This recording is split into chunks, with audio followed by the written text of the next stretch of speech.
The scene was dead anyway. A music scene lives, a music scene dies. The stories, however, are immortal. The scene was dead anyway is a look into the lives, communities and music scenes that helped shape an entire generation.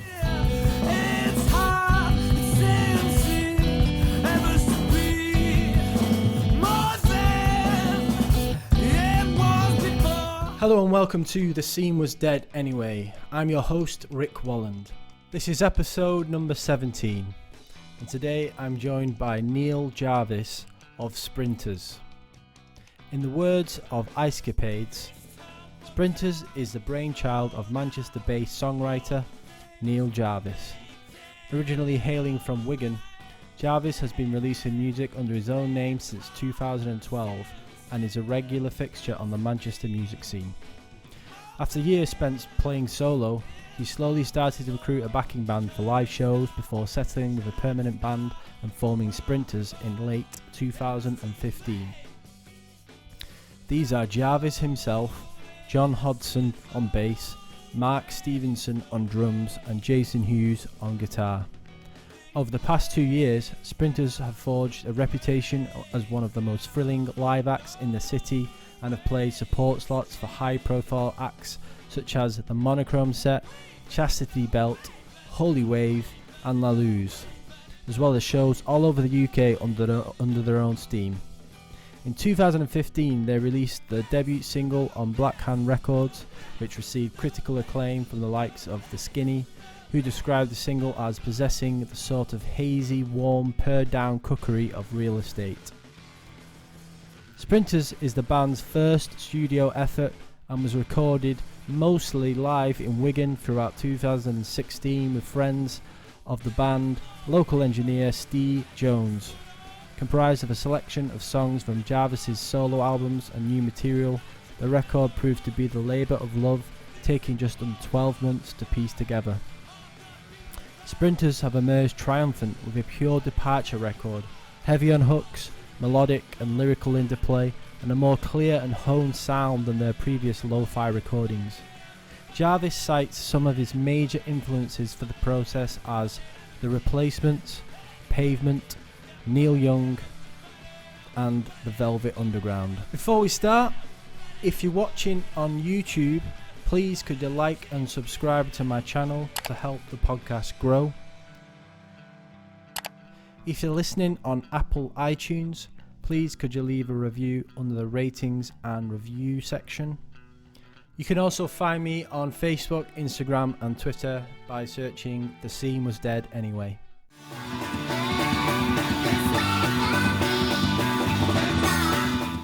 Welcome on the show. Welcome to the show, Neil Jarvis from Sprinters.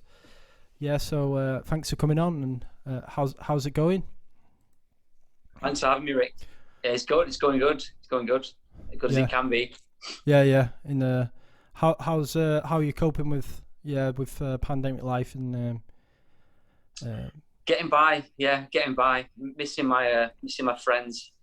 Yeah. Missing playing gigs. Oh yeah, absolutely. Yeah. But yeah. Doing the best you can. Yeah. So, if you just want to give us a little introduction about yourself, like who you are and like your kind of what music you've played and like where you're from as well. So we're from the same town, so so just give us a little whatever you feel is appropriate, a little intro about yourself. Cool, yeah. So I'm Neil Jarvis, playing a project called Sprinters. We're a band from Wigan, originally from Wigan. Started the band around 2015, and then moved to Manchester. I was in Manchester for 5 years, playing a lot of gigs. Came back to Wigan, and now I'm back in Wigan. The band consists of myself, Jon Hodson, and Sam Almond.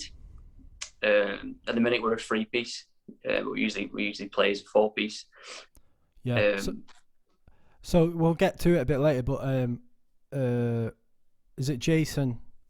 Was your second guitarist? We had Jason Hughes was our guitarist as well. He's also in a band called TVA AM. You're probably aware of, another Wigan band. Yeah. Joe Oxley, yeah. Joe Oxley, you know Joe. I'm sure you know Joe well. Yeah. They really took off, and they were touring a lot. So Jay had to leave. So Jay's no longer with us at the minute. So we're kind of looking for. At the minute we're playing. Well, we were playing as a free piece. It was working quite well, but preferably we'd have another guitarist. Okay, so you're looking for a kind of a replacement, I suppose, for Jason and a second guitarist. I think that's the plan. Yeah, looking for someone who's like-minded musician. It's always difficult. Yeah. To get someone. Yeah. So we'll talk, if it's okay with you, we'll talk a little bit about just kind of like what kind of music were you listening to when you were kind of growing up, and who are your kind of inspirations? It's generally how I tend to start the podcast, just a kind of little brief background of, as you say, you grew up in Wigan as well, same as me. So yeah, if you want to talk a little bit about that. Cool. Yeah. So Wigan has had a brilliant music scene. There was a Wigan Music Collective. They were putting on great gigs. I'd say I probably started going to gigs around, I don't know, 2004 maybe. Yeah. Going to shows around that time. Yeah, about the same as me. Yeah, 2004ish. Yeah. Yeah, and the music scene was really good for a small town. Absolutely. Yeah. It was like it was up there with Manchester. Yeah, so we had a lot of touring bands, like international, from America and stuff, didn't we? Like coming over and playing little Wigan, and like you said, it was just a very special time to be a part of the scene in Wigan, sort of around then, middle of the noughties. So what kind of music were you listening to, like around that time yourself? Around that time, I was heavily into kind of experimental music, noisy music, bands like Sonic Youth, My Bloody Valentine, Pixies, Q and Not You, all kinds of stuff, all kinds of crazy stuff. There was a lot of bands coming to Wigan, as you said, from America, who was so inspirational to get into. I saw a band called USA's a Monster. They played. Never seen anything like it. Yeah, never seen anything like it. Completely crazy. And that kind of just put me onto more kind of experimental, louder music. But it was quite funny because I was in like a blues rock band at the time, but couldn't really play my instrument. Wasn't very good on guitar. Play about five chords. Yeah, so you were called the Tonics. Yeah. And that was with Mike Patterson, who is a good friend of yours, and I know him as well. He was around the scene and that, and so you were in a band together, yeah, the Tonics. I remember. Yeah, I remember. I think I saw you a couple of times, and it was it was like it was like I said, it was like chaos, wasn't it? Like, because you said you're all just getting pissed and like playing, and it was just like a big party, wasn't it? Like, that's what I remember. It's good, man. Like, it was fun. Yeah. Yeah, it was a fun band. It was just we would just get wasted on stage. Just it was more about the stage show than the actual perform the songs, really. We could barely play together. The only good thing about the band was the drummer. The drummer was like professionally technical drummer, could be a session drummer, and the rest of us were just terrible. But it was good fun. And then got involved with putting gigs on, started putting shows on in Wigan with Michael, a good friend of mine. We booked a lot of cool bands, including yourself. Your own band plays. Oh, that was right. Yeah. So, what was the name? If I can't remember the name of your the promotions company. What was the name you used to put the gigs on? We were called Club Underground. Because it was basically it was in a bar in the basement. So I think Mike came up with that name, Club Underground. Booked a lot of bands. You can probably bleep this out later. Selfish Cunt played. The OCs. So was that the place that was what is it? That little alleyway, and then it was like a basement. I can't. That was one of the venues where Lupine ended up moving to and stuff. And yeah, it was in the Tavern actually. You remember the Tavern? It was like I can't remember where else we put gigs on. I think it was just the Tavern, but it was in the basement of the Tavern. Oh, so you didn't actually use the they had the stage right at the top, didn't they? Like the proper Wigan Music Collective like stage right at the top.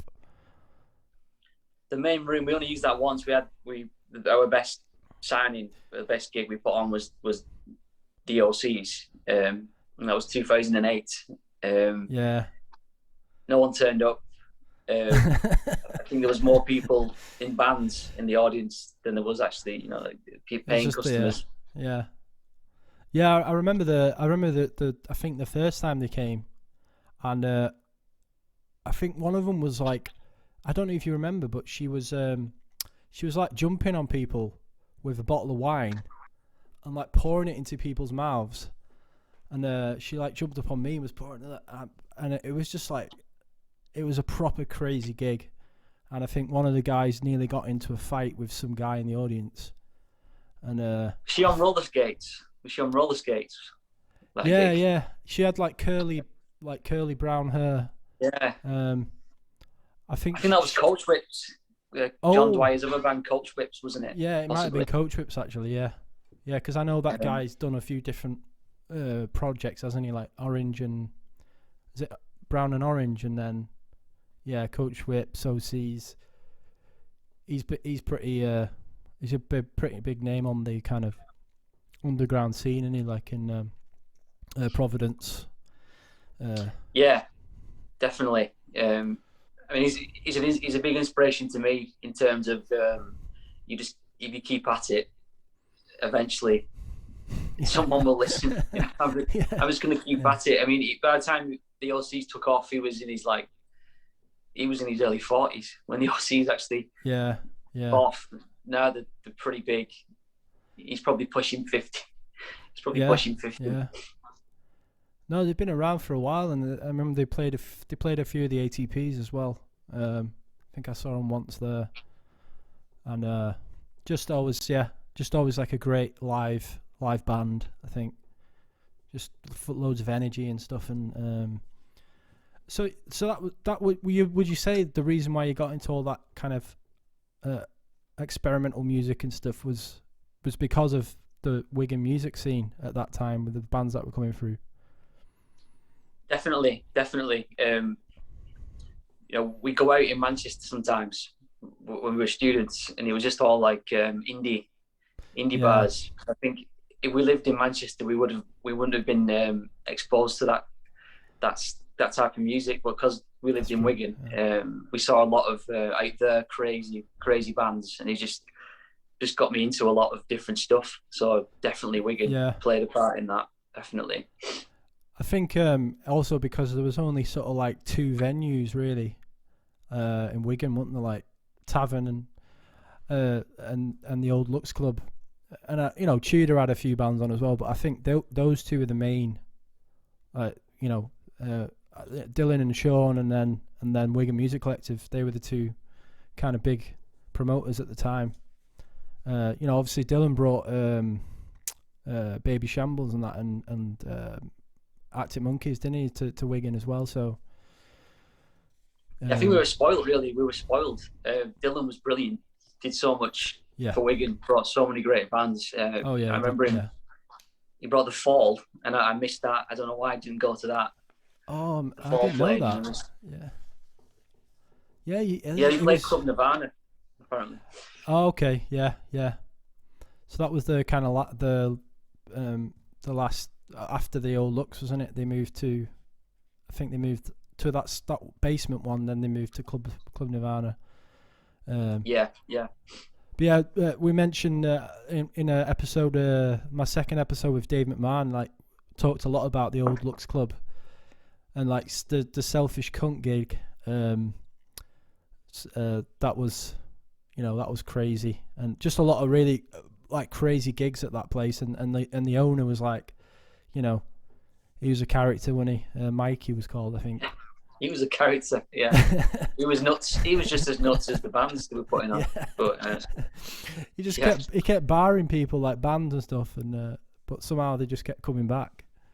And I think he kicked out Selfish Cunt, didn't he? They played like 2 songs and he threw them out. Yeah, I think they got into a fight, didn't they? Like the singer was pretty volatile, wasn't he? And I think he got into a few scraps with like some guys in the audience, some Wiganers, Yeah. But that was what was so great about it. I think just that, you don't forget that kind of stuff.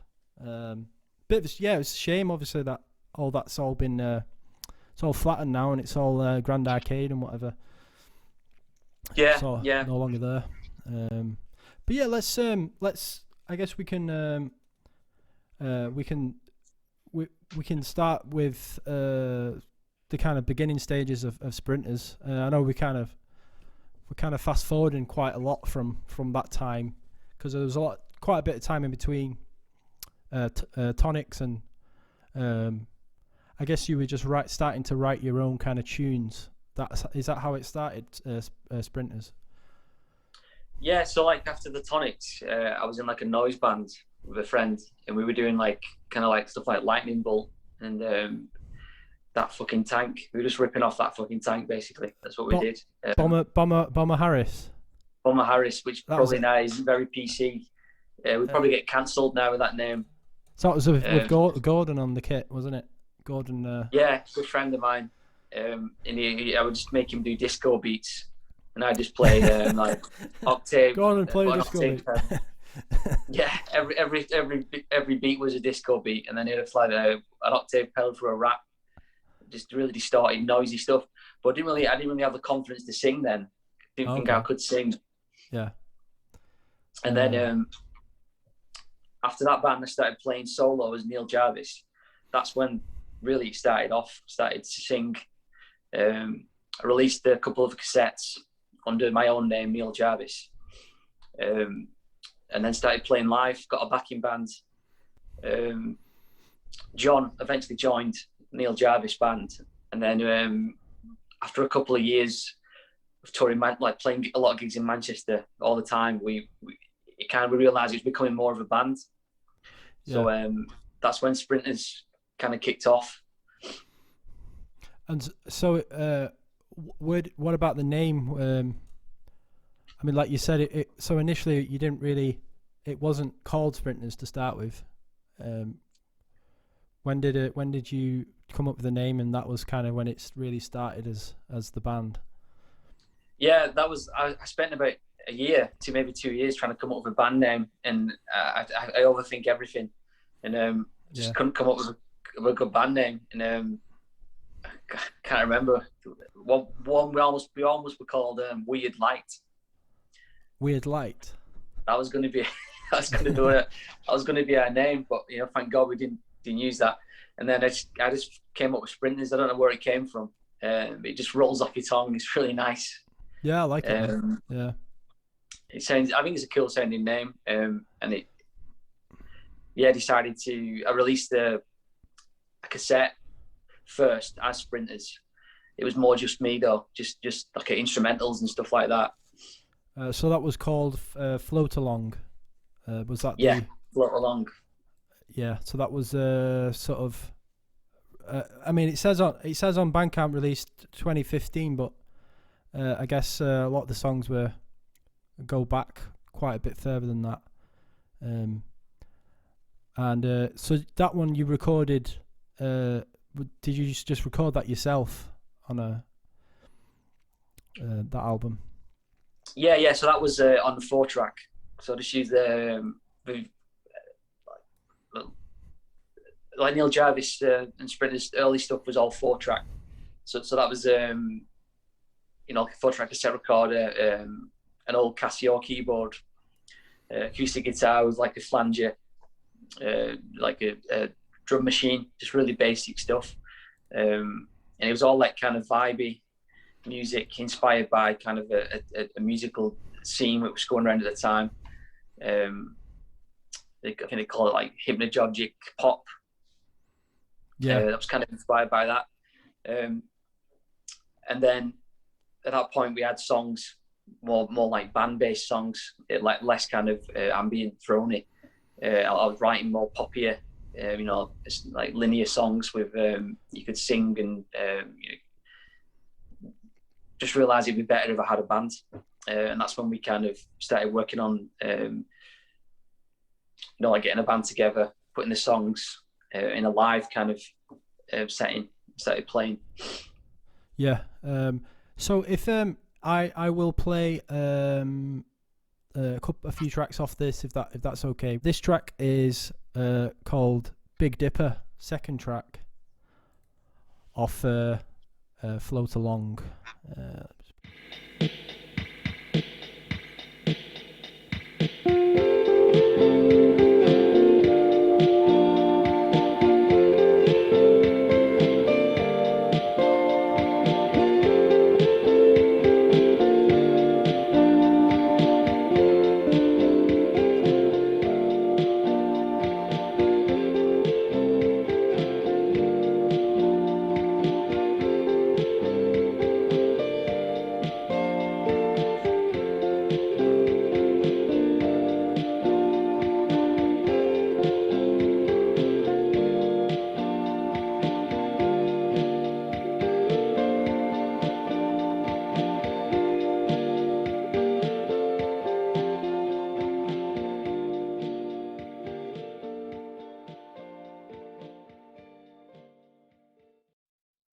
Yeah, I really like that one.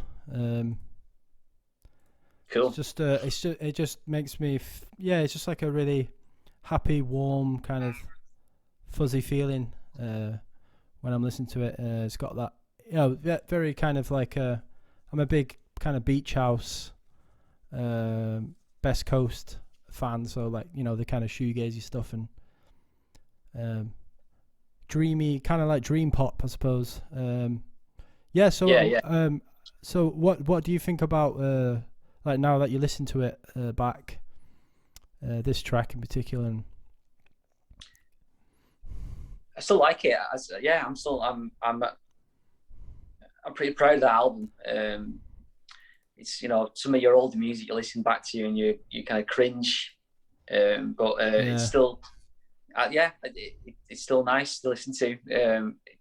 It's very nostalgic sounding. I'm glad that I recorded it on 4-track rather than do it into a computer. It kind of gives it a bit of a, what's the word, like kind of a timeless sound. But it's a bit more kind of I guess analog. Yeah, definitely, yeah. So that was the second track off Float Along. I suppose that was your first album as a. I mean, at the time of releasing it, were you called Sprinters? No, we're still Neil Jarvis band, and I was kind of like testing the water with the name Sprinters at that point. So I was kind of like wanting to put it out and see how it looked, and then at that point we got a gig with a band called La Luz. It's an all-girl surf band, and then last minute I told the promoter we had Neil Jarvis, we're actually going to be called Sprinters. And that's kind of when it happened. He changed the bill the last minute, but put it as Sprinters, and that was the first Sprinters gig. Oh, so what year was that? That was early 2015. Early 2015. No, it wasn't. It wasn't. It was mid 2015. So it was around late summer 2015, something like that. Shortly after the tape came out. So that was kind of really the kind of birth of the band as it is nowadays. Was cut middle of 2015, you'd say. Yeah.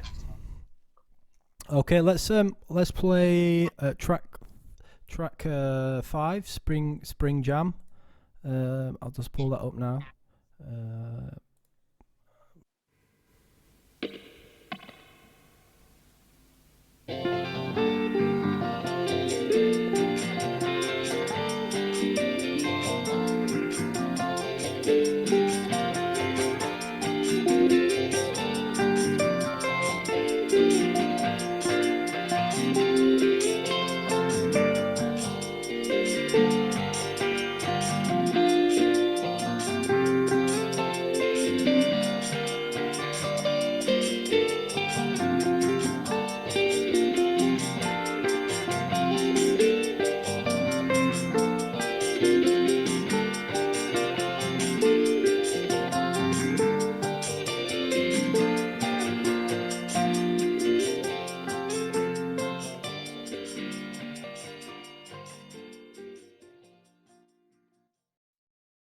Nice. What was your kind of setup in terms of pedals and that? Sounds like you've got a few effects going on there. I use the flanger a lot, and mostly phaser. Just a small stone phaser, featured in a lot of the stuff at that time. A lot of delay, a lot of reverb, drum machines, stuff like that. Yeah. And what do you remember? Do you remember about that song in particular, or is it kind of like you just remember the kind of album as a whole? That song, I remember recording it in Manchester. We was living in a cramped apartment in Manchester, and we did all the recording in the bedroom. So it was just a tiny little bedroom, facing a window. You could see all of like Northern Quarter. That's what I remember from that song, to be honest. But and it was called Spring Jam. So yeah, so some of the names I found quite intriguing, like Big Dipper and Spring Jam. How do you come up with the names of the songs? So it's more of a kind of like that album was more of a vibe. It was trying to capture a certain vibe, and I was going for kind of like a summery, nostalgic kind of vibe. Yeah. Just kind of wanted to, as like an album, I kind of wanted to like put across kind of a certain what's the word? I wouldn't say style, kind of like aesthetic, like some kind of aesthetic kind of, and that was kind of fitted in with it because there was no vocals or anything. I had to kind of be more inventive with the song titles because there was on that album it's just full of instrumentals basically. Yeah. So So I guess if you've got lyrics, you'd able to kind of provide more of a context or a story to the song. So like you said, because they're all instrumental, it's I suppose the song titles are very important, to try and to get the to kind of portray the message behind the song. So I think what I felt with this album, it was like I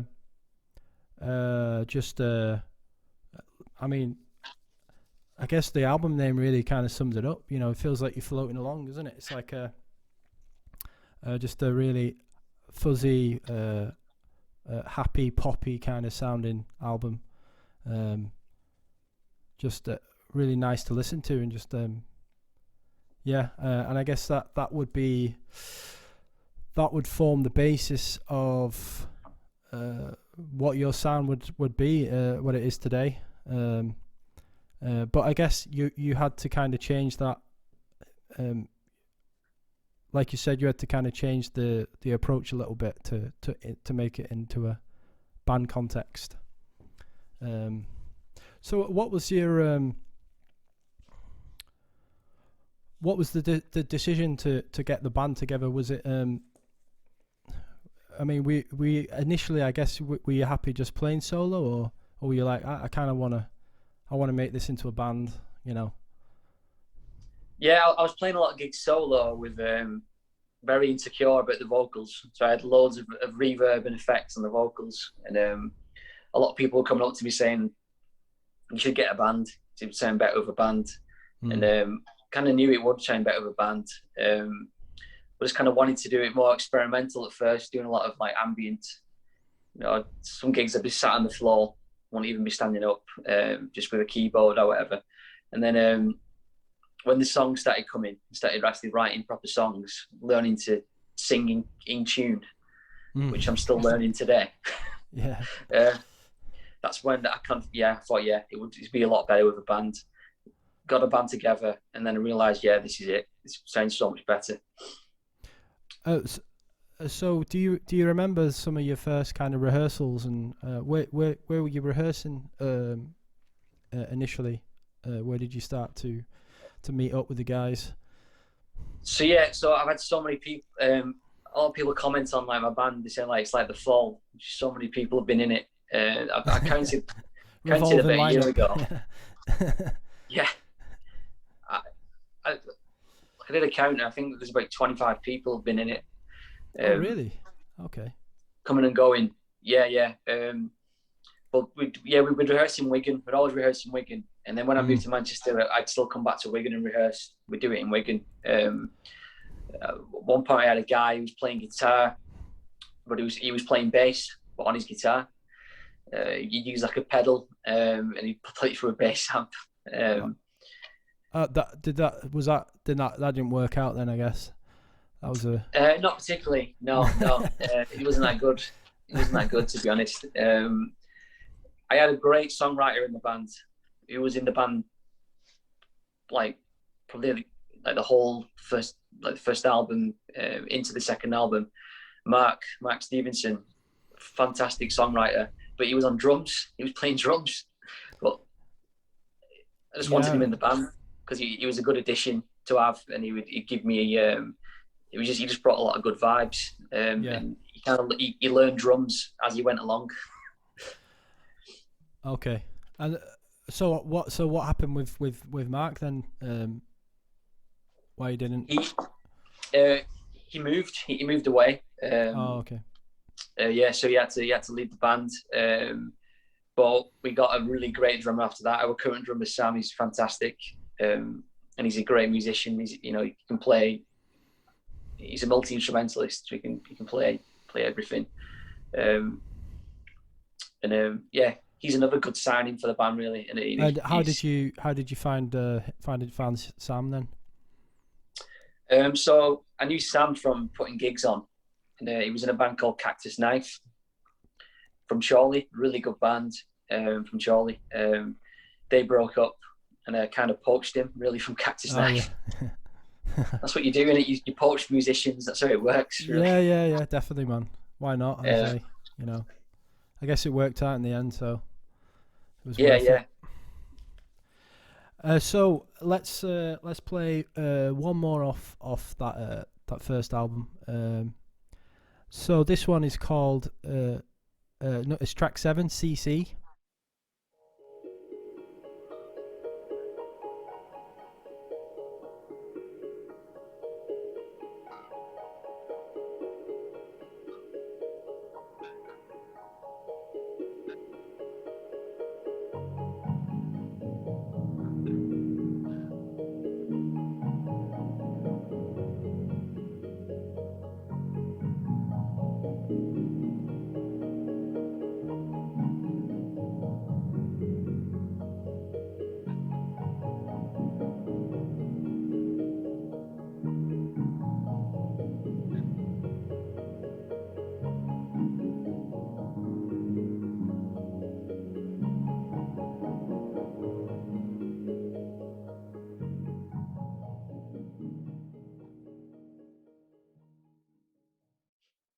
I don't know if you've heard of a band called Emeralds. They're like an American electronic. Have you heard of them, Neil? Yeah, they're cool. Really reminds me of them actually a lot. Right, nice. That track in particular, yeah, it's that kind of hypnotic, kind of spacey electronic kind of looping thing.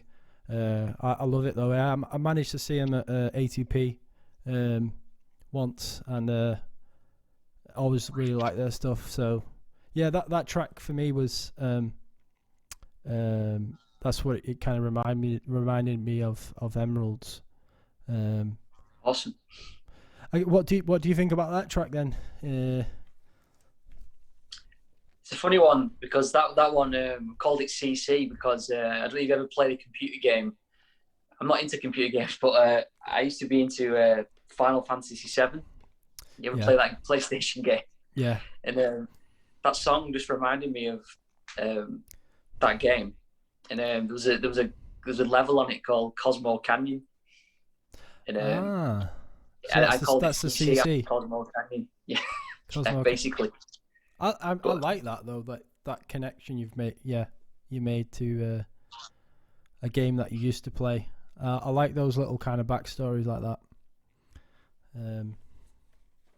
Yeah, it's a funny one because I get like an email every week about sprinters like he's listened to the tracks on iTunes, and that track is always Shazammed. Like, so there's people like in Indonesia and Iran Shazamming that song CC. It's just bizarre. I was just like, who the hell is listening to that?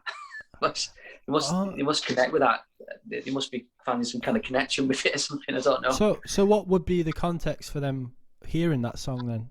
You mean like, I mean, where's it being played? Well, this is it. I don't understand. Like, surely got to be a mistake because Shazam's when you play an app.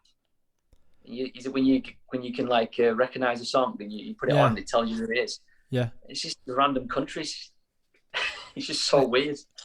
It could be bots. Like there is bots, like they're just kind of auto-generated kind of I get a lot of stuff of that with like my YouTube channel, that you think, oh, it's got loads of views already, and you realize like most of them are bots or whatever. So it could be something like that. Yeah, probably. But let's hope it's actual genuine fans of sprinters and yeah. Not some bots. Yeah, so before we go on to the next the second album, I guess this would be, would you say this is your debut studio album as the band? So this one, yeah, definitely, yeah. This is a band in the studio playing together. So this was May 2017, and it was recorded by the legend Steve Jones in his little recording, little kind of studio that he's got it's like 5-minute walk from here actually. Is that the one where it was done? Yeah. Scout Up, we called it. It was called Scout Up. That's what he kind of called it. We used to rehearse in there, and then always been good friends with Steve. And then he kind of knew the songs, and he was listening to the songs. And he one day he said, "I love your music. Yeah, I think it's really good. I'd love to record you. I'll do it for free." Oh wow, that's great. Biggest mistake of his life, I think. Took a year to record. Really? It took a year. I mean, it wasn't like every day. It was like on and off. But Steve's the most, like, the experience was a joyous experience working with Steve because he's one of the funniest people I've ever met. One of the funniest people I've ever met. He's a total hero. It was got pretty tense. So Steve was the singer for Moco, who got pretty big, didn't they? Like they were kind of signed and stuff, and I think they had a couple of like number ones or something. But I think they got pretty, like, commercially pretty successful, and they were. I actually really like Moco. I mean, what did you think of Moco? Did you like him? I'll be honest with you, they're probably one of my all-time favorite bands of all time. Yeah. And probably the band I've seen the most live ever. Like I anytime they did play Wigan a lot. They play, yeah, because they're Wigan from Wigan, aren't they? Like they were, based out of Wigan, so that was their kind of hometown, wasn't it? And one of their songs, I can't remember the name. It was like almost became like an anthem of like, it's like a Wigan anthem. Baby When You Die, was it? Baby When You Die, that was it. Yeah, I just remember it was being played all the time, and it was like everybody knew that song, and it was. Yeah, I think I saw them a couple of times as well live, and I think they were a great band, honestly. And Steve Jones was the singer, the front man for them. So he was a big presence on the Wigan music scene and stuff, and so yeah, you recorded. This is your debut LP. So I'll play it. I tell you what. Is there a particular track that you liked off this album? I can play it. I really like Help. This track Help. Help. Let's play a bit of that then. Yeah, let's do that.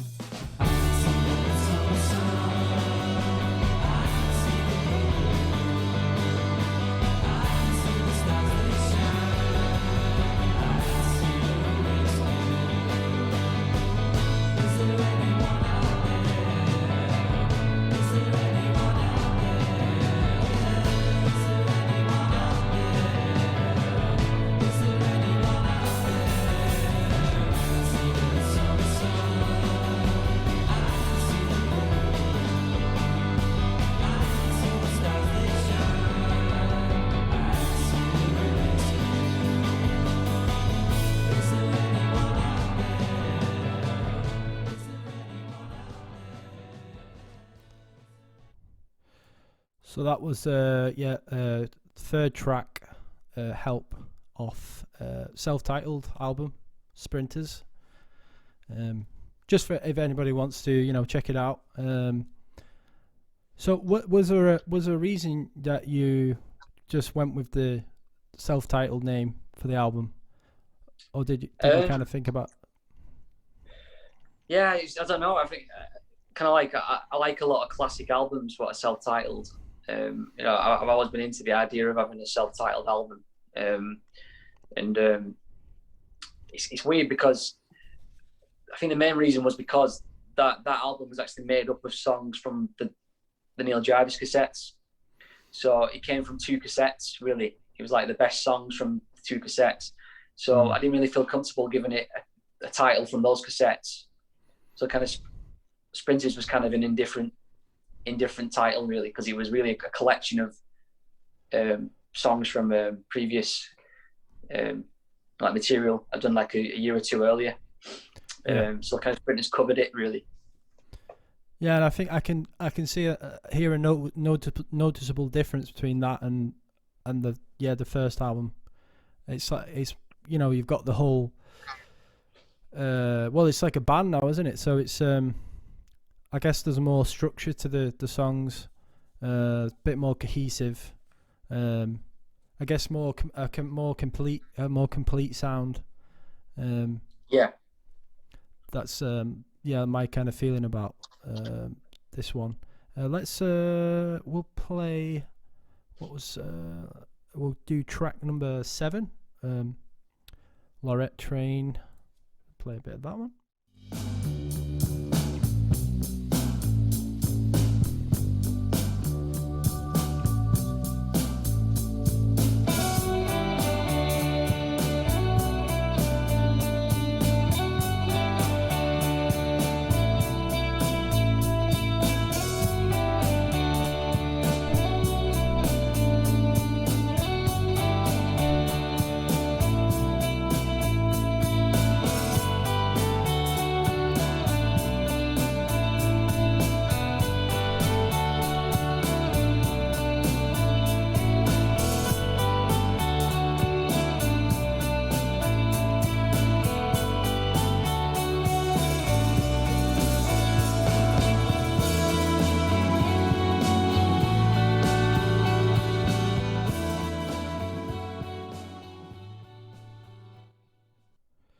I wanted to ask you, did Steve Jones have a lot of kind of input in the way the album was recorded? Like the bass, I like, for me in that track, the bass is really sounds great. I love it. Sounds really meaty and like driving kind of sound. Yeah, definitely. That's John. He's a really good bass player. But yeah, Steve did have a lot of input. It's funny because he kind of became like he became my yes man, because like the other guys kind of like get very annoyed at me because they think I'm insane basically when it comes to recording music, and I'm a bit OCD with like certain things, and I can annoy people. But like Steve was always like, "I'll do whatever you want." Like he was like, "Fuck them." That's great. I love that. Yeah. Yeah, we just like, we'll just redo it. And basically he said that when he was in Moco, he made a lot of sacrifices with a band, which he wish he hadn't, and he wish he got his own way. So he's like, I can totally see where you're coming from with this project. You know, it's your project. If you want to do something, just do it. So he was really supportive, and just such a funny guy, just a really funny guy. You would just laugh when he was around. You were just laughing all the time. He just made it really fun. Yeah. So that year didn't really feel like a year. It was just a lot of good memories, and I think it really does come through in the tracks, man. Like I'm listening to it and it's like it feels good. It's got a lot of positive energy behind it.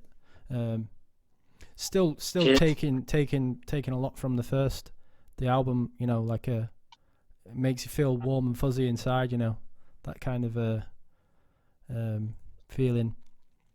We'll play one more. If there's a track you want us to play in particular, just let me know. That was track. So we'll do. I don't mind. You want to pick anything? I don't mind. Yeah. Pick anything. Yeah. Let's do. So track 9. What's done is done. Do that one.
Great. So what was your kind of overriding feeling when you'd finished the album, and how did you feel about that one? Probably relief. Relief, really, yeah. Just massive relief that it was over. And we wanted to get it out just quickly. Because we spent so long recording it. Steve moved to Spain at that point. Steve left and he's gone to Spain, so I had to get it off the desk without him. He wasn't even in the country. But yeah, we were just all relieved, and then we wanted to get it out, and we kind of thought that we might be able to get a label to put it out. We spent a long time shopping it around, and then it got to the point where we were about to self-release it, and then a label from Manchester called Escapades. It was a really great label, worth checking out. They came to us and they were interested in it, and then he ended up putting it out on his label. Awesome. And which was great. what about the kind of distribution? Did you what was your initial idea? Just have it on vinyl or CD and cassette as well? Yeah, at that point, I kind of got fed up with tapes. Yeah, so I didn't really fancy doing a cassette, and I kind of hate CDs now. I really don't like CDs, so it was just a vinyl and digital streaming, and we agreed to do 300 records, small release, and yeah, we just kind of did it vinyl only, vinyl and online. And was it well? It would have been 12-inch because it's an album. So yeah, there's not really. That would have been a stupid question. What size record did you use for an album? Yeah. So the 12-inch. We're lucky because it was quite short. It was only like clocked in about 35 minutes.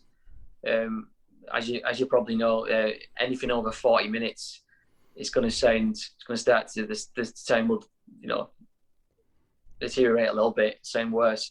So it was a nice length to put out some vinyl, and it sounds pretty good on the vinyl as well. Yeah. So we talked quite a bit about your music and what you've released. What about some of the gigs you've played? Is there any gigs that sort of stand out in your memory that you're really proud of? Yeah. Probably favourite gigs. Probably 3 favourite gigs come to mind. Probably one of them was we supported the Monochrome Set, 80s. I don't know, they were 70s, maybe just maybe 80s band, kind of new wave band. Supported those guys in Preston, and it was really packed. And at that point, the band was it was probably my favourite lineup of the band, and we were really tight. We just played a really good gig. It was a great crowd. That's probably one of my favourites. And the singer after it came up to us and said he really enjoyed it, which was pretty cool. That's great. Yeah. So when was that roughly? Do you remember? That might have been 2016, maybe. 2016. Yeah. 2016, I think. Yeah. The first Sprinters gig with La Luz was a fantastic gig. Mark at the time and Michael, the not Michael Patterson, the other guitarist, Michael Bishop, they were on Cat or something. We were playing. That's a good way to start a gig, isn't it? It's a great way to start a gig, but I mean, it was a great gig. It was at the Eagle Inn in Salford. Oh yeah, I've been there a few times. Sold out. It was sold cool. out, so it was amazing. And then when the Luz played, they were just incredible. They were just incredible. They were climbing through the crowd and climbing up onto the balcony. And somehow I actually really like that the venue, the music kind of venue there in Eagle Inn. It's very kind of intimate, isn't it? But still kind of like a professional setup with the stage and stuff but I always liked it. Yeah, no, definitely. And that it was just they were like climbing around. They were crazy. They were completely crazy. And then Mark ended up on stage while they were doing that, and he was like comparing for him. It was just totally bizarre. He was like off his head on Cat. Oh, brilliant! It sticks in the memory that though. Yeah. It was a really fun gig. And then probably the last gig, I don't know, it's a tough one. We supported, this was it was still Sprinters, but it was under Neil Jarvis. It was before we came Sprinters. We supported Soko. Have you heard of Soko? No, I've not heard of him. No. She's like a big kind of solo artist from like Los Angeles. And we played the Ruby Lounge. And it was such a random gig because like we didn't get told any details. So like, we turned up trying to get in through the front. And like she had all like this massive like fan base of like young teenage girls who were just all queuing up at the front. Oh wow. Yeah. We were trying to walk in with all our amps and they were like, "What are you doing? Who the hell are you?" So like they sent us away. So like, we didn't have a clue what we were doing. ended up going in through the back, and it was just total shambles. Got on stage, and then we didn't realise that we had to come on from behind. It was the only gig we had the chance to actually walk on from behind, like backstage. Like a proper, like a proper kind of concert almost. Proper walk on. But no one told us, so we were like, "You're on." So like we just walked through the crowd, climbed up onto the monitors, and climbed on stage. It was just a bizarre gig, and it was just free. It was just free beer. So. Oh, brilliant! Drinking it's always beer. Good, isn't it? Yeah. Yeah. That's probably another standout gig. Awesome, man. Let's go to your latest album, Struck Gold. So that was recorded in a place called Abbey Mill Studios in Chorley, Lancashire. So how did that come about that you ended up recording there? And Sam Almond, was the engineer and mixed it. Yeah, so that's our drummer actually, Sam. He's got I managed to obtain a studio. It's someone else's studio, but this guy's kind of not using it at the minute, and he's just kind of gives Sam the keys, and he can use it whenever he wants, which is really awesome. Just totally lucky, really. Yeah. And the first record Sam recorded, so I was a bit apprehensive at first. He kind of convinced me to do it. Came out sounding pretty good. Really happy with it, how it sounded. Again, we did that over a year. So we'd go after work, or we'd just go down. And it was a weird album because the first album was recorded mostly live. All of us in a room together playing. This one was recorded. We tracked it properly. Okay. Yeah. So some sessions we weren't even all together. One night John would go down, do some bass. Then I'd go down and do some vocals or whatever, some guitars. Jay would do his bit. I don't think we were ever in the same room. Did you prefer that process to playing, to recording just as all together as like a live band? No, I think I prefer live band actually. Okay. I think the next one we're going to do it. I hope we can do it as a live band again. So you told me we'll get to that in a bit actually, because you're working on your next album. So are you able to disclose any details about that yet or not? So it's kind of I bought a synthesizer in lockdown. Got it right here. I'll show you it really quickly. Bought this synth microKOG. Oh, cool. So a lot of the new songs are kind of synth led, kind of krauty sounding songs. Okay. Yeah. So I think it's quite different again to the other albums. It's hopefully everyone. I think it's cliche. They all say it's a departure album. Everyone makes a departure album, but it does sound different. Yeah. To the other albums. So. Let's play a few tracks off Struck Gold. So that was released in November 2019. So this was a different label, Meritorio Records. So they're not connected to the previous guys. Is that someone completely different? Yeah, they're from Spain. So they really got into our first album. Our second album, the self-titled Sprinters. And when we finished it, we posted a video in Sam's house because we mixed it at Sam's house. The three of us just kind of relieved that we'd mixed it. And it was like a jokey video.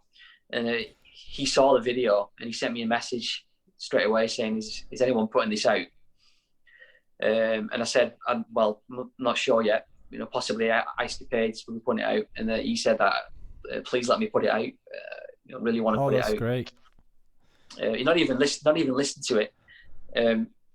So I sent him it, and then after a few days, he replied saying, "Yeah, definitely want to put this out. That must be a really nice feeling when the kind of labels approach you and say, I love your stuff, man. I want to release it for you. Yeah, definitely. And I mean, his label's going places now. It's the other day, one of his bands had a Pitchfork review. Got cool. like a 7 point something on Pitchfork. Band called World Series. Maybe you'll get on there in the not too distant future. Yeah, Pitchfork. We wish. Let's play a couple of tracks off Struck Gold. Play the first track, Struck Gold, track 1. Here we go.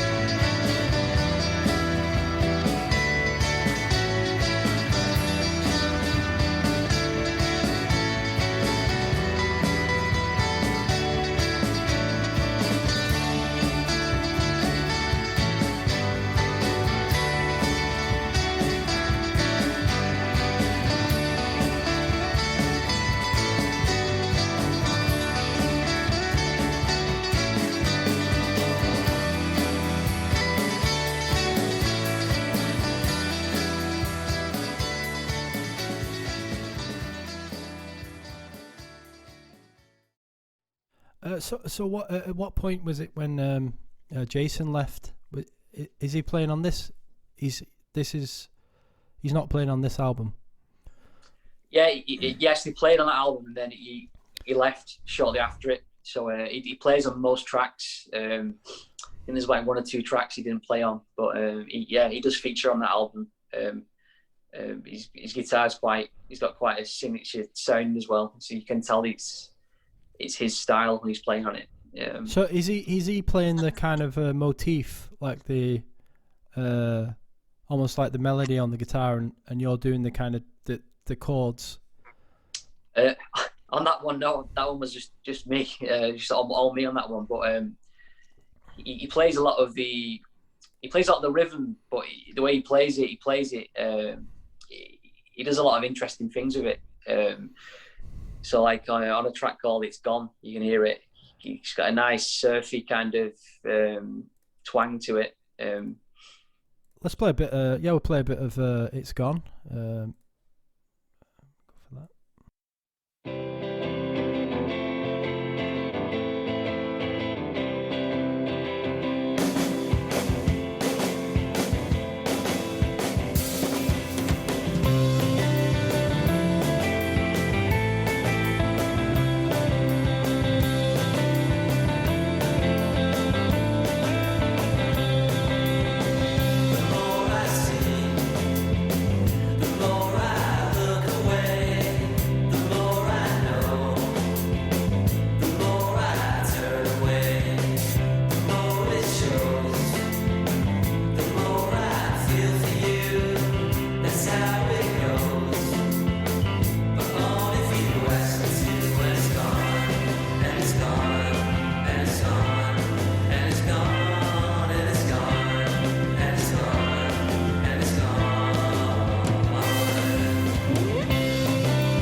Yeah, I love the guitar parts in that.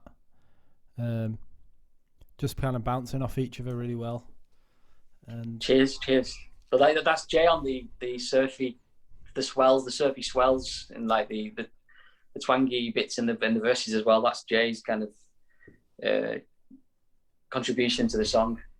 Oh, it's lovely, man. I think your vocals seem to be a bit more forward in the mix, a bit more. Is that just because you feel more kind of confident now as a vocalist?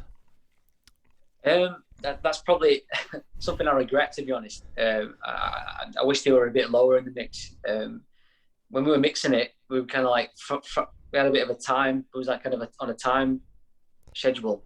Yeah. And at the time, I was like, I didn't think they were loud enough. And Sam who produced it was like, I think they are.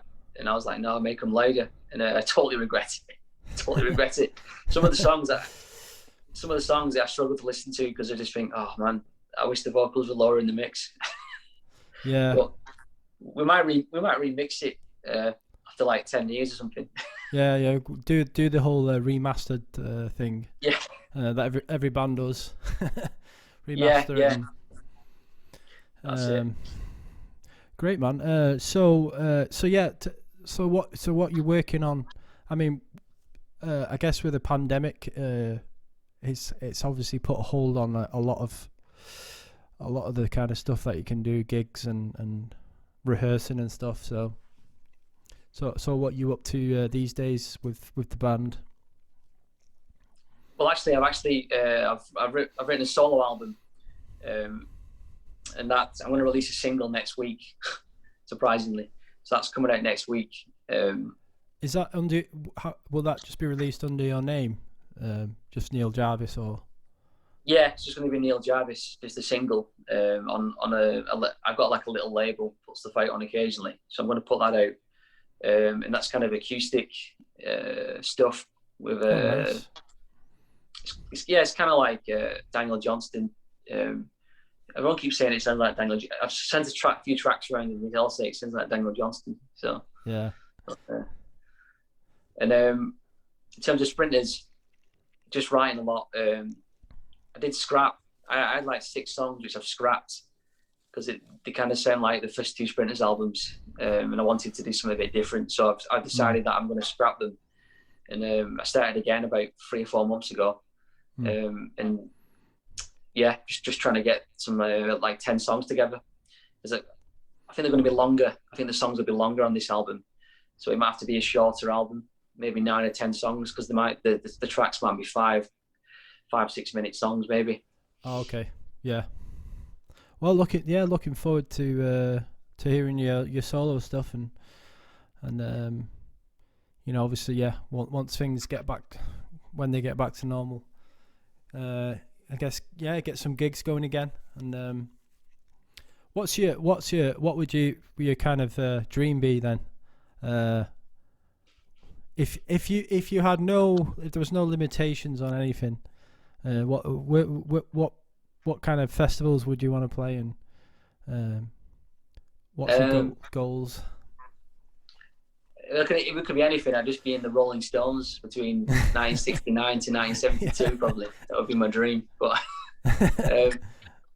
in terms of in terms of sprinters, yeah, what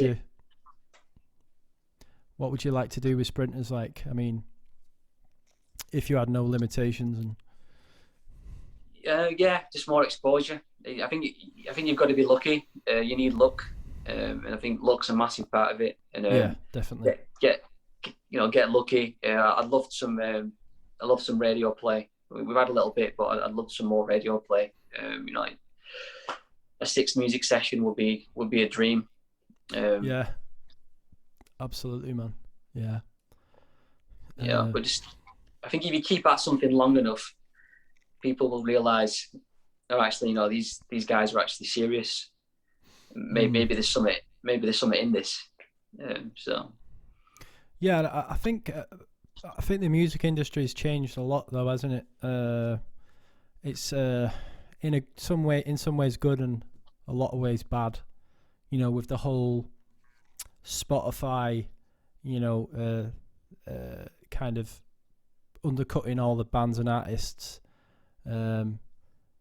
But then Bandcamp have started doing this thing, Bandcamp Friday, haven't they? And that I feel like that's kind of bringing a bit of control back to the bands and the labels. But yeah, it's going to be interesting to see what happens in the next sort of 5 to 10 years with the music industry and that. But I still feel like people still want to go to gigs, and that will never change.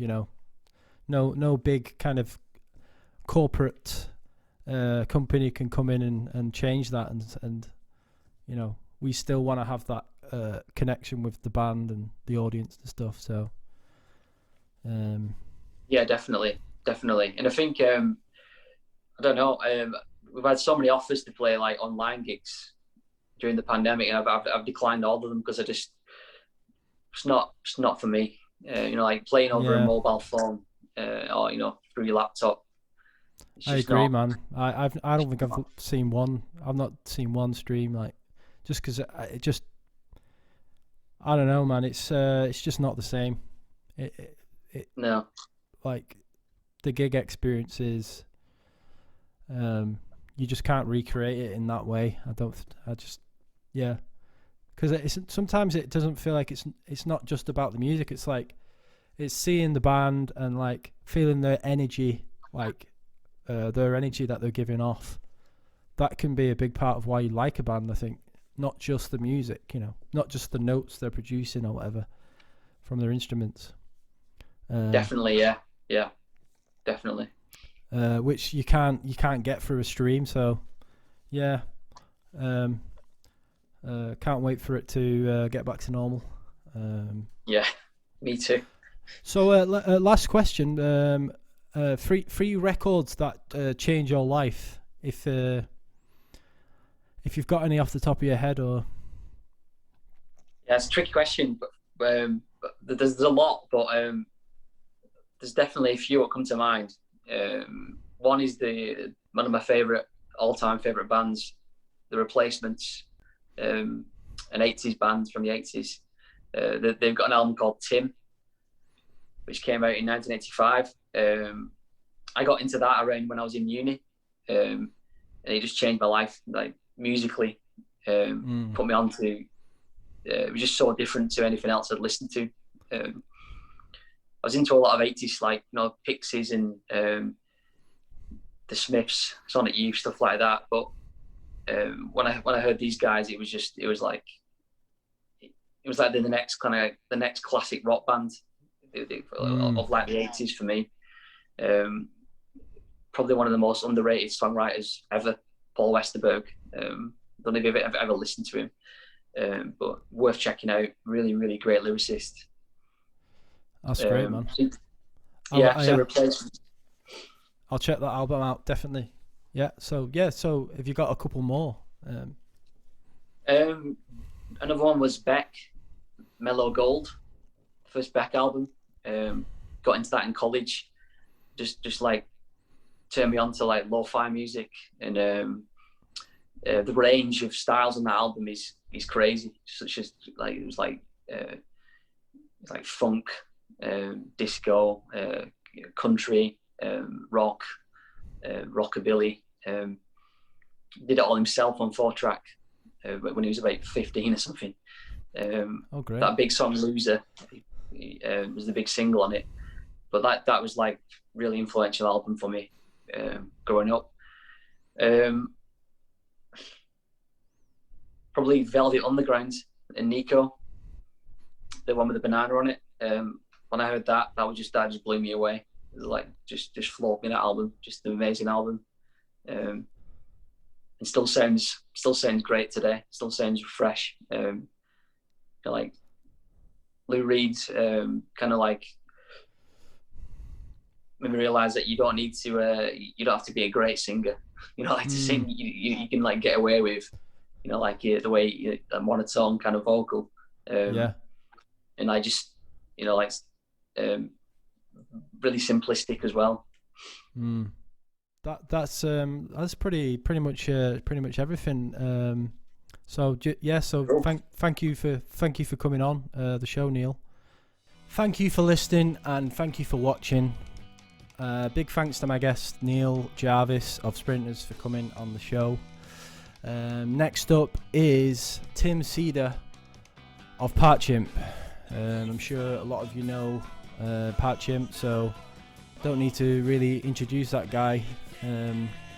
So that's coming up. The recording's coming up on Wednesday this week. So if you've got any questions that you want me to put to him, just send me an email or drop me a message on the YouTube.